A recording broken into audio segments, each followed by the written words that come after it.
My friends, this is Shivani Joshi and welcome to my channel which is Law Novitiate.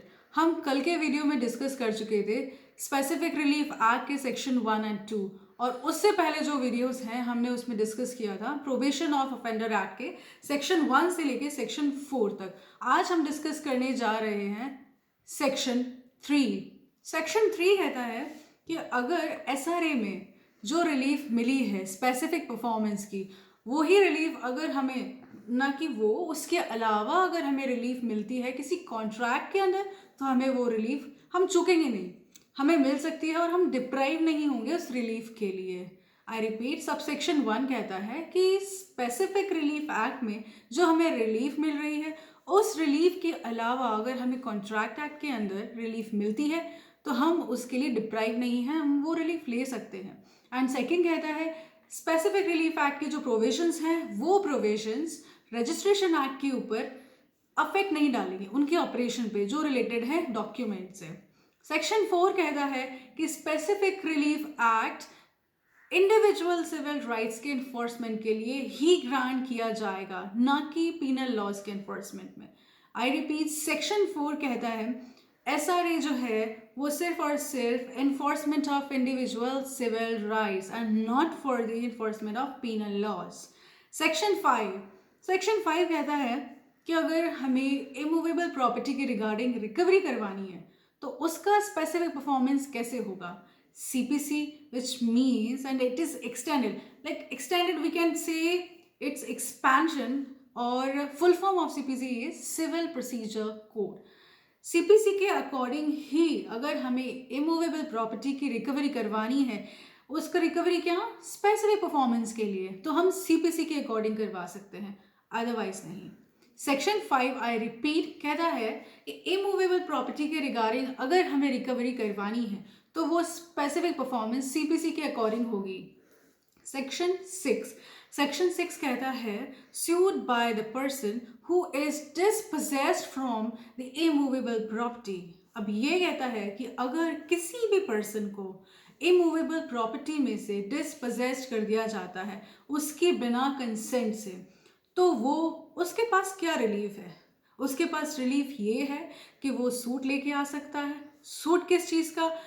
Recovery का, immovable property की recovery का. तो वो suit लेके आ सकता है उस इमूवेबल प्रॉपर्टी में पोजेशन के लिए. पर कंडीशंस हैं. कंडीशन ये कहती है कि हम गवर्नमेंट के अगेंस्ट में सूट नहीं लेके आ सकते. सेकेंड कंडीशन ये है कि अगर सूट लाने के टाइम में या फिर आप इतना टाइम ले रहे हो या फिर 6 महीने एक्सपायर हो गए जिस दिन आपका कॉज ऑफ एक्शन अराइज हुआ, उसके बाद अगर 6 महीने एक्सपायर हो गए तो आप सूट लेके नहीं आ सकते. And third condition is this कि इसकी जो भी ऑर्डर होगा इस केस में ना तो अपील होती है और ना ही रिव्यू होता है, विच मीन्स रिविजन होता है.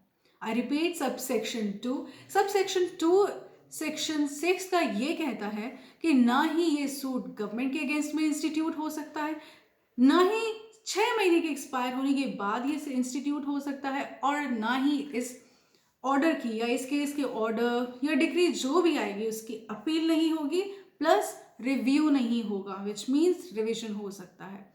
एंड थर्ड सबसेक्शन ये कहता है कि अगर कोई भी पर्सन सूट लेके आना चाहता है कि वो अपना टाइटल स्टैब्लिश कर सके इस इमूवेबल प्रॉपर्टी में, तो उसे रोका नहीं जा सकता और ना ही रोका जाएगा. और पहला तो उसको ये राइट है कि वो अपने टाइटल को स्टैब्लिश करने के लिए सूट लेके आ सकता है, प्लस उसको सेकेंड राइट ये है कि अगर वो रिकवरी चाहता है इमूवेबल प्रॉपर्टी के लिए तो उसके लिए भी उसे रोका नहीं जाएगा. तो ये दो बेनिफिट उसको सेक्शन 6 में मिल रहे हैं. आई रिपीट, सेक्शन 6 कहता है कि अगर किसी पर्सन को इमूवेबल प्रॉपर्टी में से डिस्पोजेस्ड कर दिया जाता है उसके बिना कंसेंट से और वो मैनर भी लॉफुल नहीं है, तो उसके पास क्या रेमेडी है. रेमेडी तो उसके पास ये है कि वो सूट लेके आ सकता है ताकि वो उस इमूवेबल प्रॉपर्टी में पोजेशन ले सके वापस. सेकंड, कंडीशंस फॉलो करनी पड़ेगी. पहली कंडीशन ये है कि गवर्नमेंट के अगेंस्ट में नहीं होना चाहिए, सूट लेके आ ही नहीं सकते. एंड सेकंड, ये अगर एक्सपायरी हो गई है पीरियड ऑफ लिमिटेशन, मतलब जो टाइम लिमिट थी, या फिर अगर 6 महीने कॉज ऑफ एक्शन के अराइज होने के बाद 6 महीने एक्सपायर हो गए तो वो सूट लेके नहीं आ सकता। एंड थर्ड कंडीशन ये है, ऐसे ऑर्डर या डिक्री की ना ही अपील होगी और ना ही रिव्यू होगा, which we can say straightforwardly means that revision हो सकता है इस केस में। थर्ड सबसेक्शन कहता है कि कोई भी पर्सन अपना टाइटल स्टैब्लिश करने के लिए अगर किसी इमूवेबल प्रॉपर्टी के रिगार्डिंग सूट लेके आता है तो वो लेके आ सकता है। प्लस सेकेंड राइट उसके पास ये है कि अगर कोई भी पर्सन उस इमूवेबल प्रॉपर्टी के रिगार्डिंग रिकवरी का सूट लेके आता है तो वो भी ला सकता है। ये फास्ट टू फास्ट मैंने सेक्शन को एक्सप्लेन किया।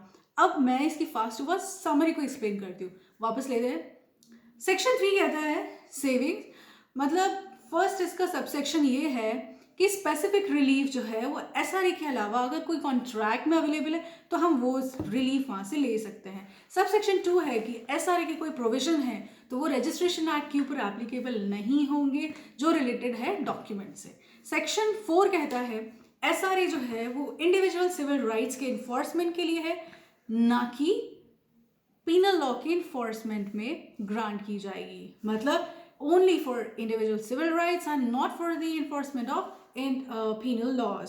सेक्शन 5 कहता है कि अगर हमें इमूवेबल प्रॉपर्टी के रिगार्डिंग रिकवरी चाहिए स्पेसिफिक परफॉर्मेंस के थ्रू तो वो सीपीसी के अकॉर्डिंग हो सकती है। सेक्शन 6 कहता है कि अगर किसी पर्सन को डिस्पोजेस्ड कर दिया गया इमूवेबल प्रॉपर्टी में से उसके बिना कंसेंट से तो उसके पास क्या रेमेडी है, और ना ही लॉफुल मैनर था तो उसके पास रेमेडी है, वो सूट लेके आ सकता है इमूवेबल प्रॉपर्टी के रिगार्डिंग कि उसे डिस्पोजेस किया तो उसके पोजेशन के लिए वो सूट लेके आ सकता है। फॉलोइंग कंडीशंस उसको फुलफिल करनी है, मतलब लागू होती हैं ये कंडीशंस। पहला कि गवर्नमेंट के अगेंस्ट में सूट नहीं लेके आ सकता। सेकंड, अगर 6 महीने बीत गए तो वो सूट नहीं लेके आ सकता, या फिर उसमें अगर कोई डिक्री या ऑर्डर दे दिया गया है तो ऐसे डिक्री और ऑर्डर की अपील नहीं होगी और ना ही रिव्यू होगा, विच मीन्स रिविजन हो सकता है।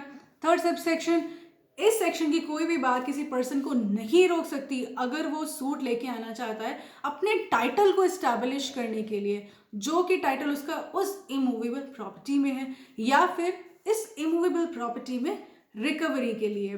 किस चीज़ की रिकवरी? पोजेशन की रिकवरी के लिए। तो ये था ऐसा रहेगा सेक्शन 3 से लेके सेक्शन 6 तक।